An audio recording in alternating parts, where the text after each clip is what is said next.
कि पानी अगर इंसान नहीं पाएगा तो उसका रहना मुश्किल हो जाएगा। पानी को बंद कर दिया जाए, ये फकीर अजमेर छोड़ करके खुद चला जाएगा। अल्लाहु अकबर कबीरा।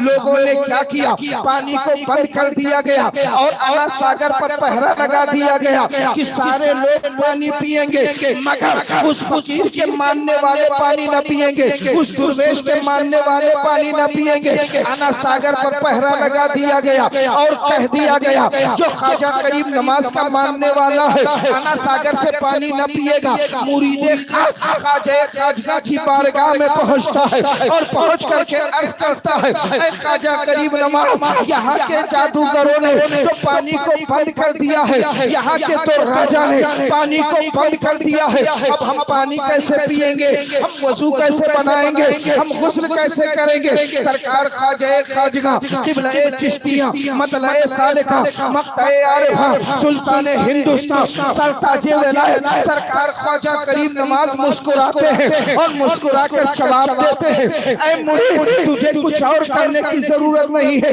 ले मेरे कासे को ले ले, ले मेरे प्याले को ले ले, ले मेरे कूजे को ले ले और जा चला जा जहाँ पानी नजर आए और वही खड़े हो जाना। अगर तुझे पानी भरने न दे तो कोई बात नहीं है, जब तुम्हें अना सागर का पानी नजर आ जाए तो अना सागर के पानी को अपनी नजरों में जमा लेना, अपनी नजरों में बसा लेना और अना सागर से कह देना, ऐ अना सागर, तुझे ख्वाजा करीम नमाज ने बुलाया है, तुझे मोइनुद्दीन हसन चिश्ती ने बुलाया है, ऐ अना सागर।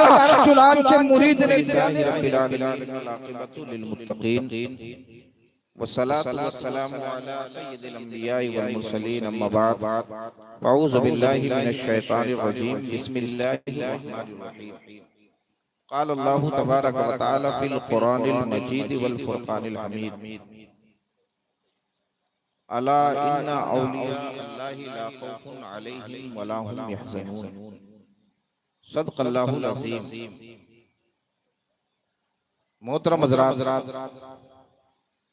आइए हम और आप सबसे पहले मुस्तफ़ा जाने रहमत, शमए बज़्म हिदायत, शहरे यारे एरम, ताजदारे हरम, काबा की बदरुद्दुजा, तैबा की शम्सुद्दुहा, शाफ़ाई रोज़े जज़ा, दाफ़ाई जुमला बला, शाहे बहरोबर, मालिके खुशकोतर, अल्लाह के पैगंबर, उम्मत के रहबर, साहिबे इन्ना आतैना कल कौसर यानी हुजूर अहमद मुश्तबा मोहम्मद मुस्तफ़ा सरकार दो आलम सल्लल्लाहु अलैहि वसल्लम के बारगाहे गोहरबार में दुरूद शरीफ की डाली निछावर करें, पढ़ें बावाज़े बुलंद सल्लल्लाहु अला नबील उम्मी व आलिहि सल्लल्लाहु अलैहि वसल्लम सलातु व सलामन अलैका या रसूल अल्लाह, सलातु व सलामन अलैका या नबी अल्लाह।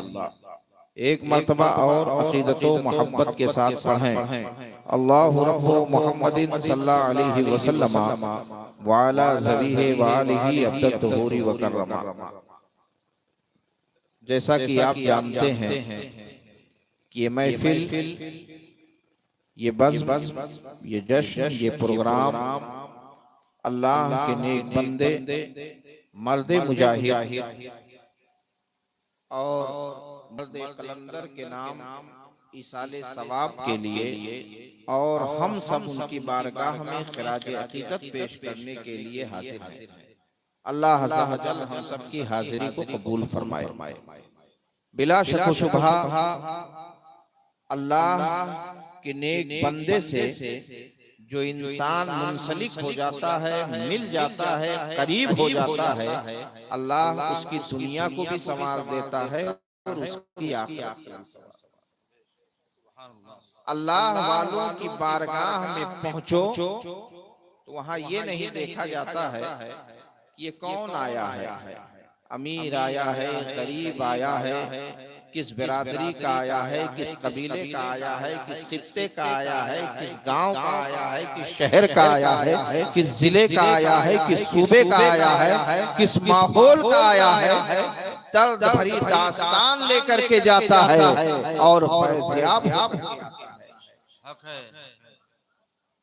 क्यों? इसलिए कि जाने वाला जाता है तो अकीदत भरी नजरों से जाता है और बारगाह में पहुंचता है माला माल हो जाया करता है।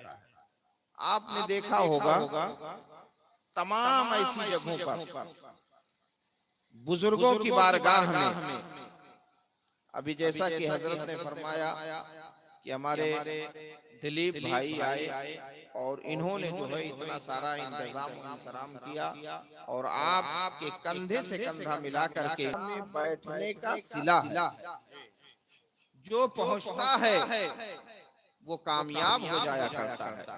इसलिए कि अल्लाह के नेक बंदों की बारगाह ऐसी बारगाह है जहां से इंसानियत का दर्स किया जाता है, जहां से हक व सदाकत के परचम को बुलंद किया जाता है और उन बारगाहों से ये बताया जाता है, ऐ आने वाले आ रहे हो, जाओ तो जा करके देखना कहीं तुम्हारा पड़ोसी परेशान तो नहीं है, कहीं तुम्हारा पड़ोसी दर्द में तो नहीं है, कहीं तुम्हारे घर के बगल में रहने वाला परेशान तो नहीं है।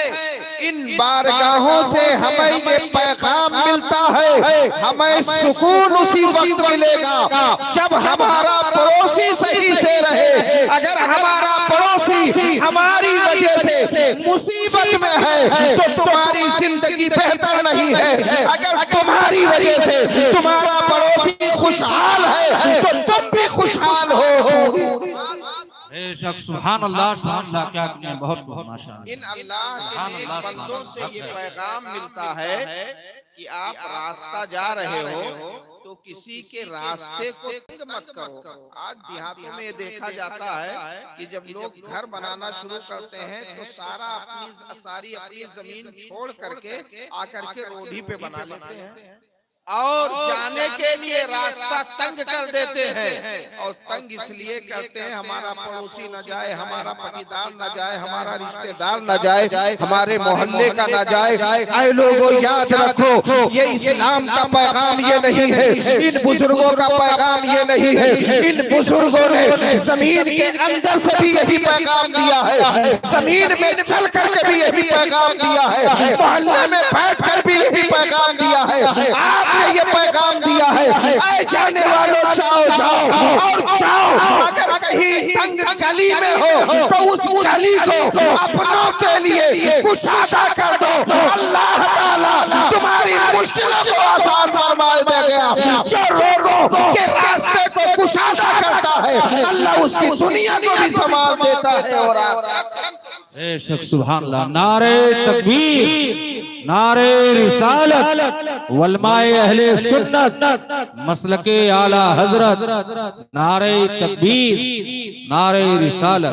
बुजुर्गों ने हमें पैगाम दिया है, अगर आप सही हो, अल्लाह ने आपको नवाजा है, अल्लाह ने आपको दिया है, तो आप अपने उस दिए में से गरीबों का भी ख्याल करो, गरीबों का भी ख्याल करो। अगर आपके मोहल्ले में, आपके गांव में, आपके बस्ती में, आपकी बिरादरी में, आपके समाज में, आपकी सोसाइटी में, आपके मुआशरे में कोई एक ऐसा शख्स है जिसके पास नौजवान बेटी है, जिसके पास ऐसी बेटी है कि उसका रिश्ता नहीं आ रहा है, इस वजह से रिश्ता नहीं आ रहा है, उसका मकान छप्पर का है, इस वजह से रिश्ता नहीं आ रहा है, उसका बाप मजदूर है, इस वजह से रिश्ता नहीं आ रहा है, उसके पास दौलत नहीं है, इस वजह से रिश्ता नहीं आ रहा है, उसका बाप गुर्बत में अपनी जिंदगी गुजार रहा है। अगर आपके मुआशरे में, आपकी सोसाइटी में, आपके मोहल्ले में, आपके पड़ोस में अगर कोई ऐसे गरीब की बेटी है जिसका रिश्ता पैसे की वजह से नहीं हो रहा है, इन बुजुर्गों ने हमें ये पैगाम दिया है। अल्लाह ने अगर आपको नवाजा है, आपको अमीर बनाया है रब ने, आपको दौलतों से नवाजा है रब ने, आपको फैक्ट्रियों से नवाजा है रब ने, आपको वजारतों से नवाजा है रब ने, तो तुम्हारी जिंदगी उसी वक्त बेहतर होगी। आपने उस गरीब बेटी का सहारा बन करके उस गरीब बेटी के बाप से कहा आप इसके रिश्ते को तलाश करो, अगर आपके पास पैसा नहीं है अल्लाह ने मुझे दिया है, आपने उसके आंचल को संभाल लिया, अगर उसका रिश्ता कर दिया तो अल्लाह हज मकबूल का सवाब। बेशक सुभान अल्लाह सुभान अल्लाह, क्या बहुत बहुत हजरात ये दीन है, सुभान अल्लाह सुभान इस्लाम है और ये एक मोमिन की पहचान है। हम ऐसा करेंगे तब हमारी दुनिया भी बेहतर होगी और हमारी आखिरत भी बेहतर होगी। इन बुजुर्गों से मोहब्बत करो। आज इस हिंदुस्तान में अमन कायम है, आज इस हिंदुस्तान में जो एक दूसरे से लोग मोहब्बत करते हैं, आज जो हमारे भारत में आज एक दूसरे का जो अदब व एहतराम करते हैं, ये इन्हीं अल्लाह के नेक बंदों का सदका है, आज इन्हीं बुजुर्गों की अता है। आज के कई साल पहले अजमेर मोहल्ला की सरजमीन पर ख्वाजा खाजगा किबला चिश्तिया मतलाए सालिका मक्ताए आरिफा सुल्तान हिंदुस्तान सरताज विलायत सरकार ख्वाजा गरीब नवाज अलैहि रहमत व रिज़वान तशरीफ लाए थे। जब देखने वालों ने देखा था ये तो एक फकीर आया हुआ है जिसके पास कुछ नहीं है, सिर्फ मुसल्ला है और लोटा है और बाकी कुछ नहीं है। ये फकीर जहाँ बैठता है जो इसके करीब जाते हैं लोग इसी के हो जाया करते हैं। फकीर तन्हा आया हुआ है मगर इसकी गुफ्तगू के, इसके किरदार से, इसके मतानत और संजीदगी से, इसके अदालत और सदाकत से लोग इसके हो जाया करते हैं। फकीर तन्हा आया हुआ है मगर हर कोई ये कह रहा है ये दुर्वेश बहुत अच्छा है, ये फकीर बहुत अच्छा है, ये बहुत नेक इंसान है, इसके चेहरे को देखो तो हमें जिंदगी मिल जाया करती है, इसके चेहरे को देखो तो हमें सुकून मिल जाया करता है। उस फकीर ने जब अजमेर मोहल्ला पर अपने कदम को रखा तो वहाँ भी आज के कई साल पहले कुछ लोगों को तकलीफें हुई और कुछ लोग परेशान हो गए। अगर फकीर इसी तरह अपने किरदार का कमाल दिखाता रहा तो लोग तो उसी के हो जाएंगे। तो चुनांचे जादूगरों को बुलाया गया और तमाम शोकबाजी करने वालों को बुलाया गया और कहा गया इन्हें ऐसा करो इनके साथ कि ये परेशान होकर के चले जाएं, और जब ये परेशान होकर के चले जाएंगे तो कोई इनके पीछे पीछे नहीं चलेगा, कोई इनकी बातों को नहीं मानेगा, कोई इनके अक़वाल को नहीं मानेगा। इसी पर बस न किया बल्कि ये कहा ऐसा किया जाए कि इन पर पानी को बंद कर दिया जाए। जब पानी बंद हो जाएगा, पानी तो हर इंसान की जरूरत है, पानी तो हर इंसान के लिए लाजिम है, इसलिए कि पानी अगर इंसान नहीं पाएगा तो उसका रहना मुश्किल हो जाएगा। पानी को बंद कर दिया जाए। ये फकीर अजमेर छोड़ करके खुद चला जाएगा। अल्लाहु अकबर कबीरा। लोगों ने क्या किया, पानी को बंद कर दिया गया और अना सागर पर पहरा लगा दिया गया कि सारे लोग पानी पिएंगे मगर उस फकीर के मानने वाले पानी न पिएंगे, उस दुर्वेश के मानने वाले पानी न पिएंगे। अना सागर पर पहरा लगा दिया गया और कह दिया गया जो ख्वाजा करीब नमाज का मानने वाला है अना सागर से पानी न पिएगा। मुरीदे खास ख्वाजा खाजगा की बारगाह में पहुंचता है और पहुंच करके अर्ज करता है ऐ ख्वाजा करीब नमाज, यहाँ के जादूगरों ने तो पानी को बंद कर दिया है, यहाँ के तो राजा ने पानी को बंद कर दिया है। अब हम पानी कैसे पिएंगे, हम वजू कैसे बनाएंगे, हम गुस्ल कैसे करेंगे। सरकार ख्वाजा खाजगा किबला चिश्तिया मतलाए सालिका मक्ताए आरिफा सुल्तान हिंदुस्तान सरताज विलायत सरकार ख्वाजा करीब नमाज मुस्कुराते हैं और मुस्कुरा कर जवाब देते हैं ऐ मुरीद तुझे कुछ और करने की जरूरत नहीं है, ले मेरे कासे को ले ले, ले मेरे प्याले को ले ले, ले मेरे कूजे को ले ले और जा चला जा जहाँ पानी नजर आए और वहीं खड़े हो जाना। अगर तुझे पानी भरने न दे तो कोई बात नहीं, रही है। जब तुम्हें अना सागर का पानी नजर आ जाए तो अना सागर के पानी को अपनी नजरों में जमा लेना, अपनी नजरों में बसा लेना और अना सागर से कह देना, आए अना सागर, तुझे ख्वाजा करीम नवाज ने बुलाया है, तुझे मोइनुद्दीन हसन चिश्ती ने बुलाया है। आए अना सागर। चुनांचे मुरीद ने प्याले को लिया और लेकर के चलना शुरू कर दिया। जब अना सागर के करीब पहुंचा तो वहां पर क्या देखा, पहरेदारों ने पहरा लगा दिया है। जैसा ख्वाजा ने कहा था, मुरीद खड़ा हो गया और अना सागर के पानी को अपनी निगाहों में बिठा करके अना सागर के पानी से मुतवज्जे होकर के मुरीद खास ने कहा, आए अना सागर का पानी, तुझे ख्वाजा करीम नवाज ने बुलाया है। जमीन की पस्ती देख रही थी, आसमान की बुलंदी देख रही थी, हवाओं का वजूद देख रहा था। मेरे ख्वाजा ने अना सागर को बुला लिया तो अना सागर ने ये न देखा मैं कैसे जाऊं, पूरा पानी उसी प्याले में चला आया और मेरे ख्वाजा ने इमाम हुसैन के उस सवाल का जवाब दे दिया जो इमाम हुसैन के बाकी करते थे कि ये हुसैन, आपके अंदर ताकत थी, आपके अंदर शुजाअत थी, आप करामत दिखा सकते थे, तो क्यों ना नहरे फरात के पानी को अपने कदमों पर बुला लिए। उस सवाल का जवाब इमाम हुसैन के बेटे का बेटा जिसे दुनिया ख्वाजा कहती है, किबला चिश्तिया कहती है, मतलब सालिका कहती है, मेरे ख्वाजा ने कई सौ साल बाद अना सागर के पानी को एक प्याले में ला करके पूरी दुनिया को ये पैगाम दे दिया। जब हुसैन के बेटे का ये आलम है तो इमाम हुसैन का आलम क्या होगा, और जब इमाम हुसैन का आलम ये है तो इमामुल अंबिया। नारे तकबीर, नारे रिसालत, नारे रिसालत, वलमाए अहले सुन्नत, करामात हिंदुस्तान, नारे तकबीर, नारे रिसालत। हज़रात गिरामी, आज पूरी दुनिया के लोग अल्लाह के नेक बंदों के आस्थाने पर जाते, बोलो सुभान अल्लाह। सरकार ख्वाजा करीम नवाज की बारगाह में हाजिर हो तो ऐसा नहीं है कि सिर्फ सुन्नी ही जाते हैं, सिर्फ कलमा पढ़ने वाले ही जाते हैं, सभी जाते हैं। जो तमाम दरवाजों पर जा करके थक हार जाते हैं, जिनकी मुरादें पूरी नहीं होती हैं, मेरे ख्वाजा के आस्थाने पर पहुंचते हैं। अगर किसी के पास बेटा नहीं है, तमाम लाखों रुपए जमा करने के बाद जब थक हार जाते हैं, मेरे ख्वाजा के आस्थाने पर पहुंचते हैं। ऐ ख्वाजा गरीब नवाज, हम तमाम दरों पर गए मगर हमें कुछ ना मिला। डॉक्टरों के पास गया, रिसर्च करने वालों के पास गया, पीएचडी करने वालों के पास गया, ना मिला। मेरे ख्वाजा के आस्थाने पर पहुंचे तो दामने मुराद को फड़ करके आए। जिसके पास बेटा नहीं था, ख्वाजा की बारगाह में पहुंचे, वो अल्लाह ने उन्हें बेटा। हज़रात गिरामी, ये बुजुर्गों का सदका है जो उनकी बारगाह में पहुंचता है।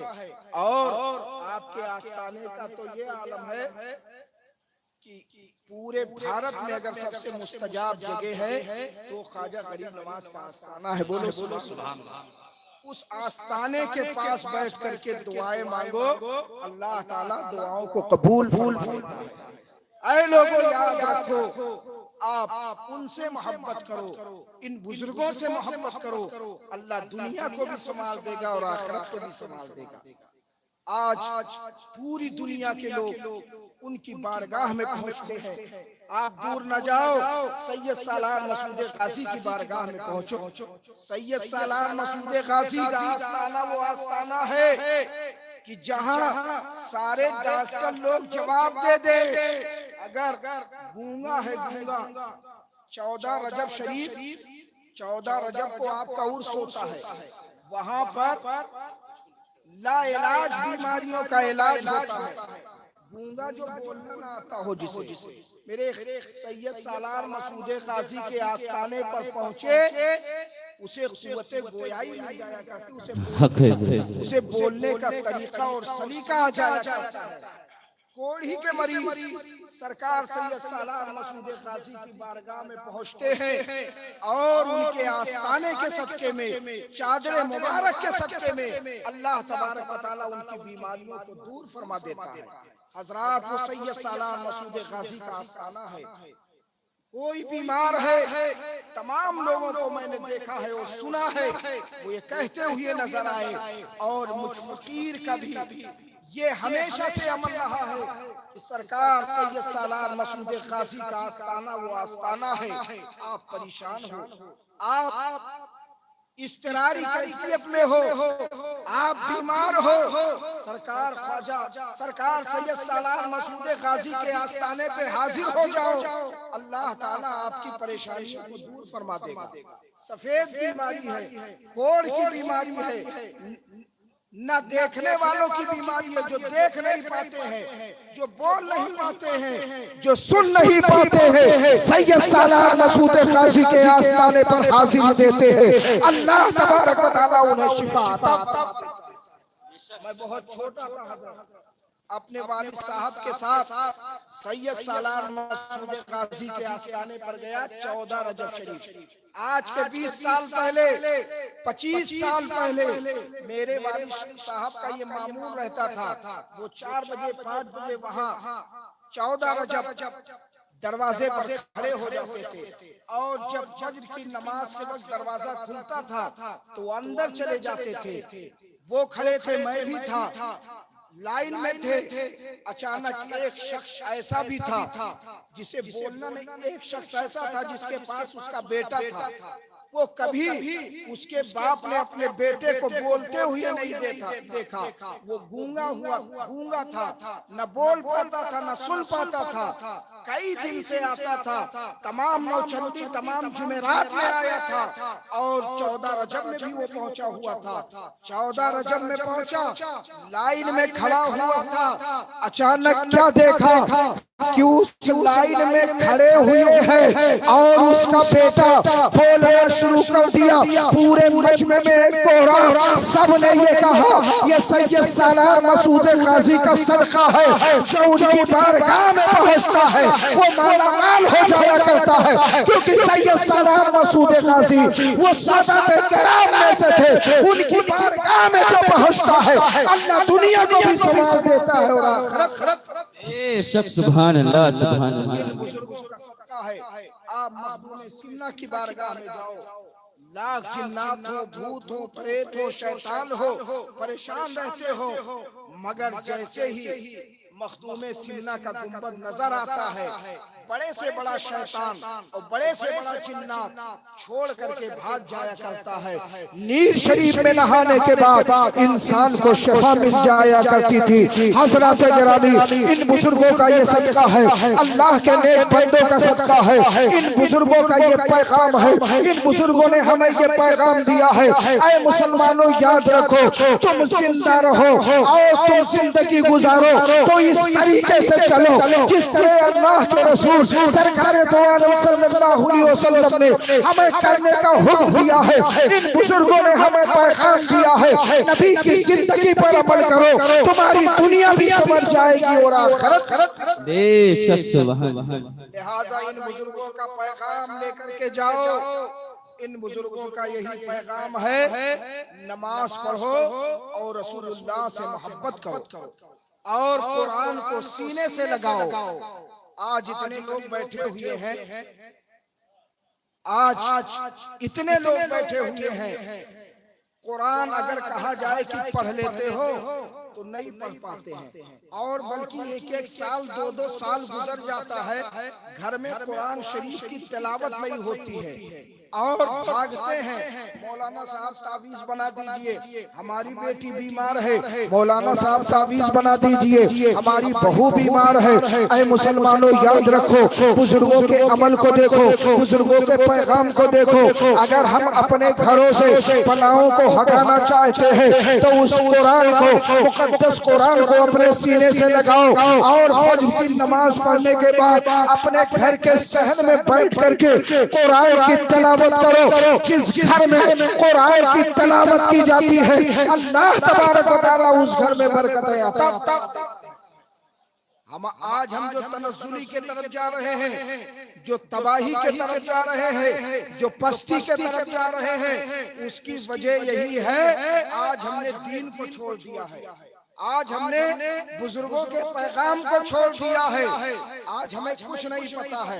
ये जबान है ना, इस जबान से जो आता है हम कह जाते हैं। होटल में बैठते हैं, कभी इमाम साहब को बुरा भला कहते हैं, कभी हाफिज साहब को बुरा भला कहते हैं, कभी कारी साहब को बुरा भला कहते हैं। ऐ मुसलमानों, आज तुम्हें दीन के बारे में बहुत ज्यादा इल्म नहीं है। आज इन बच्चों को देख लो जो 5 साल 7 साल 8 साल के हैं, अगर इनके हाथों में मोबाइल दे दो तो 5 साल का बच्चा अपने हाथ में मोबाइल लेने के बाद खोल करके बता देता है कहाँ फेसबुक है, कहाँ ट्विटर है, कहाँ यूट्यूब है। मगर उन्हीं नौजवानों से अगर ये पूछ लिया जाए, ऐ नौजवान पहला कलमा पढ़ करके सुना दे, ऐ नौजवान दूसरा कलमा पढ़ करके सुना दे, ऐ नौजवान तीसरा कलमा पढ़ करके सुना दे, तो आज का नौजवान कलमा शरीफ नहीं पढ़ पाता है। इन्हीं नौजवानों से अगर पूछा जाए, ऐ नौजवान तू ये बता यूसुफ पठान ने कितने विकेट ली है, तो आज का नौजवान बता देगा। अगर इस नौजवान से पूछा जाए सचिन तेंदुलकर ने कितनी छक्के मारी है, तो आज का नौजवान बता देगा। मगर अगर इसी नौजवान से पूछा जाए वजू किस तरह किया जाए, गुस्ल किस तरह किया जाए, जनाजे की नमाज किस तरह पढ़ी जाए, तो आज का नौजवान नहीं बता पाता है। दांतों के तले उंगली दबाते हुए नजर आएंगे। आए मुसलमानों, अगर कामयाब होना चाहते हो तो इन बुजुर्गों की जिंदगी पर अमल करो, दीन की तालीम हासिल करो, कुरान को पढ़ो, कुरान पढ़ लोगे उस पर अमल कर लो, अल्लाह तबारक व तआला आपकी जिंदगी को। आज जो हम तनज़्ज़ुली की तरफ जा रहे हैं उसकी वजह यही है, दीन को जानते नहीं है। बेचारे मौलाना साहब आते हैं जलसे में, 1 बजे आप लोग उनको मौका देते हो, वो बेचारे क्या बताएंगे। आधे से ज्यादा लोग तो चले जाते हैं। बताओ दीन हम कहाँ समझेंगे, जब हमें पढ़ना चाहिए तब तो हमने पढ़ा नहीं। अब यही तो है, एक तरह से ये दरसगाह है। किसके लिए दरसगाह है? नौजवानों के लिए दरसगाह है, बूढ़ों के लिए दरसगाह है, बच्चों के लिए दरसगाह है। हम कहाँ सीखेंगे? हम मस्जिद में जाएंगे सीखने के लिए और उसके बाद यहाँ सीखेंगे। मगर जुमा के दिन हम तो उस वक्त मस्जिद में दाखिल होते हैं जब दूसरी अजान होने लगती है, उससे पहले हम नहीं जाते हैं। तो बताओ हम कैसे सीखेंगे?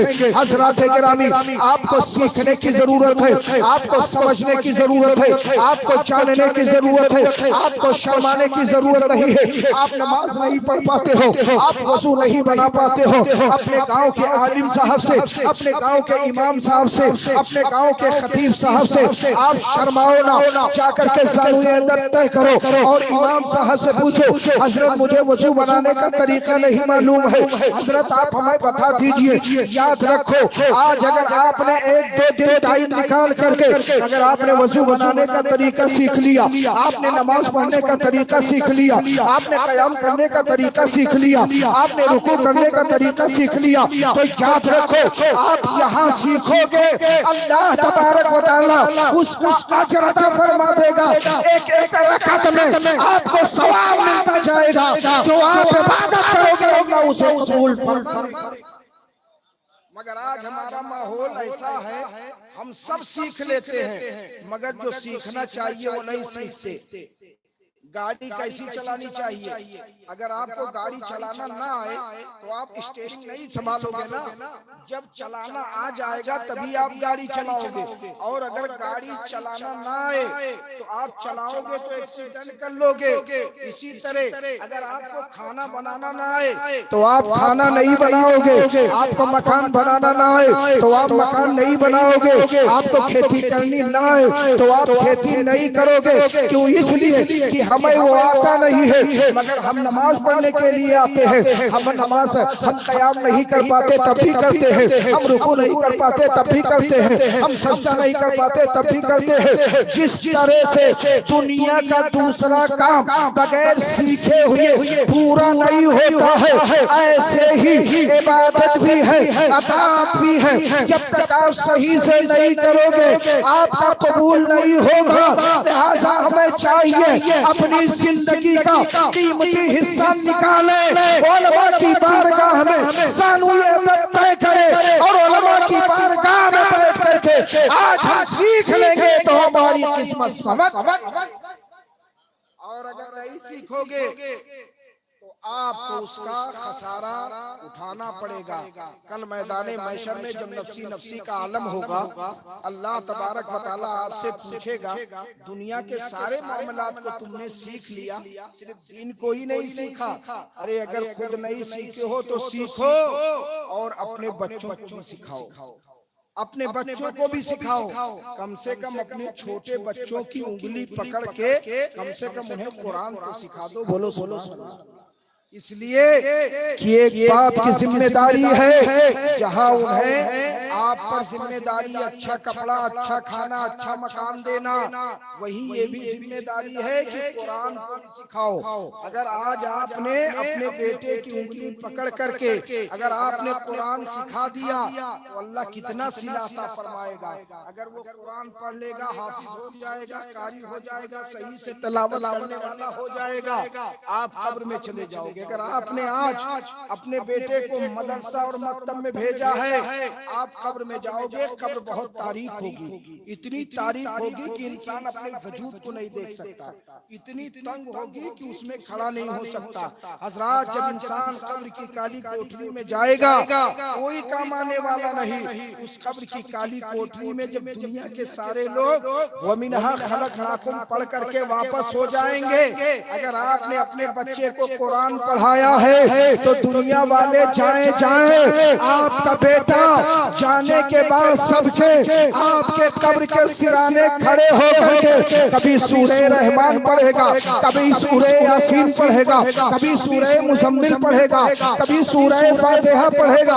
उधर आपका बेटा कुरान की तिलावत करेगा, आवाज आएगी मेरा बंदा आया है, मगर उसका बेटा मुझे रहमान कह रहा है, मुझे रहीम कह रहा है, मुझे सत्तार कह रहा है, मुझे गफ्फार कह रहा है, मुझे हन्नान कह रहा है, मुझे मन्नान कह रहा है। अरे उसका मेरा नाम लेने की वजह से, कुरान पढ़ने की वजह से उसे जन्नत की बशारत। अगर आज आपने अपने बेटे की उंगली पकड़ करके उसे कुरान पढ़ा दिया तो अल्लाह आपको जन्नत अता फरमा देगा। बोलो सुभान अल्लाह। अल्लाह आपको जन्नत अता फरमा देगा। और दीन के मामले में जितनी जानकारी हो उतना ही बोलो। अगर जानकारी नहीं है तो आलिम साहब से पूछ लो, और अगर करना नहीं जानते हो तो करना सीख लो। आज ये देखा जा रहा है कि लोग वजू खाने पर बैठते हैं, 60-60 साल के हैं, मगर उन्हें यही नहीं मालूम कि मसा किसे कहते हैं, उन्हें यही नहीं मालूम है कि किस तरह से हाथ धुला जाता है, चेहरा धुला जाता है, किस तरह से। बड़ा अफसोस होता है मुसलमानों, याद रखो आप तो इतना कम से कम सीख ही लो जिससे आप नमाज सही से पढ़ सको, जिससे आप रोजा सही से रख सको, जिससे आप ज़कात से सही से कर सको। याद रखो, सीखो, इन उलमा का एहतराम करो, इन उलमा की बारगाह में जानू ये अदब तय करके आप दीनी मालूमात हासिल करो। अल्लाह तबारक व तआला आपके किस्मत को संभाल देगा। इस तरीके से जब आप करोगे तो आपकी दुनिया भी संवरेगी और आपकी आखिरत भी संवरेगी। आप खुद भी पढ़ो और अपने बच्चों को भी पढ़ाओ। और अगर आप एक जिम्मेदार हो तो एक बाप की जिम्मेदारी होती है कि अपने बच्चों को कंट्रोल करे। आज हमारा मुआशरा जो तबाही की तरफ जा रहा है उसकी वजह यह है, आज 12 और 14 साल का जो मेरा बेटा है ना, वो मेरी बातों को नहीं मानता है। पूरी रात वो रूम में तनहा लेट करके वो सीरियल देखता है, वो गलत फिल्में देखता है, पूरी रात जगता है और दिन में 12-12, 1-1 बजे तक सोता है। न वो स्कूल जाता है, न वो कॉलेज जाता है और न ही मदरसा जाता है। इस तरह से हमारी अपनी जिंदगी को वो तबाह करता है। अगर आप बाप हो, अल्लाह ने आपको बेटों से नवाजा है तो अल्लाह का शुक्रिया अदा करो और अपने बच्चों पर कंट्रोल करो। उसकी सुबह को देखो, उसकी उसकी शाम को देखो, उसके उठने को देखो, उसके बैठने को देखो। इस तरीके से जब बच्चों की जिंदगी पर निगरानी करोगे तो आपका बच्चा बेहतर होगा, और जब आपका बच्चा बेहतर होगा तो आपकी सोसाइटी बेहतर होगी और हमारी सोसाइटी में इन्कलाब पैदा होगा। हजरात, लिहाजा मैं आपसे गुजारिश करूंगा, इन अल्लाह के नेक बंदों से मोहब्बत करो और इनकी बारगाह में खिराज अकीदत पेश करो, और इन औलियाए किराम के उर्स की जब तारीख आए तो अपने घरों में फातिहा खानी का एहतमाम करो और इनके फैजान से मालामाल हो।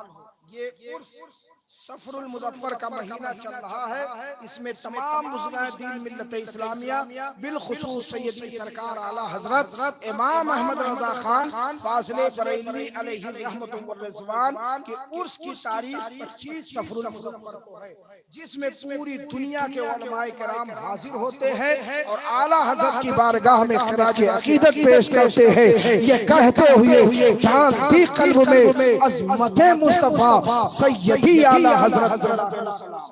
अभी शायद साहब पढ़ रहे थे कि आला हजरत की जात वो जात है कि सैयद के खुशबू से आपने पहचान लिया कि ये सैयद ज़ादे हैं। बोलो सुभान अल्लाह। आज दुनिया ने तो बहुत तरक्की किया और तरक्की करके हर चीज को जाना तब जब उसकी मशीन बनवाई तब जाना।